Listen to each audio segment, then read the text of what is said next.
আমি এখন উপস্থিত হয়েছি পাহাড়ি ঝর্ণার মিলন কেন্দ্রে, অর্থাৎ তিন দিক থেকে পাহাড়ি ঝর্ণার প্রবাহ একত্রিত হয়ে এই জায়গাটি সাঁকোর নিচ দিয়ে সে পাহাড়ের জল বেয়ে আবার অন্য একটি জায়গায় ধেয়ে চলেছে পাহাড়ি ঝর্ণা।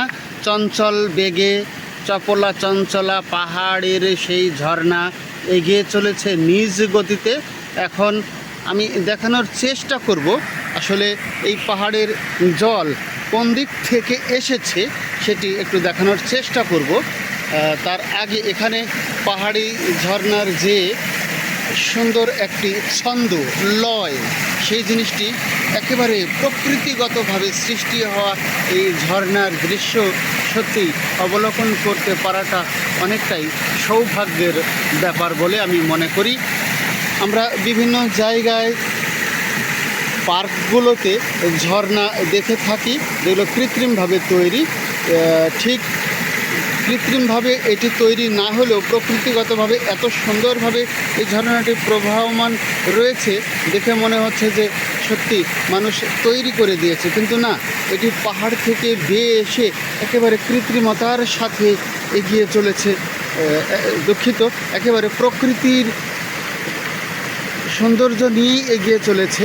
আমি ওই বিপরীত পাশে গিয়ে একটু দেখানোর চেষ্টা করছি কোন দিক থেকে এসেছে।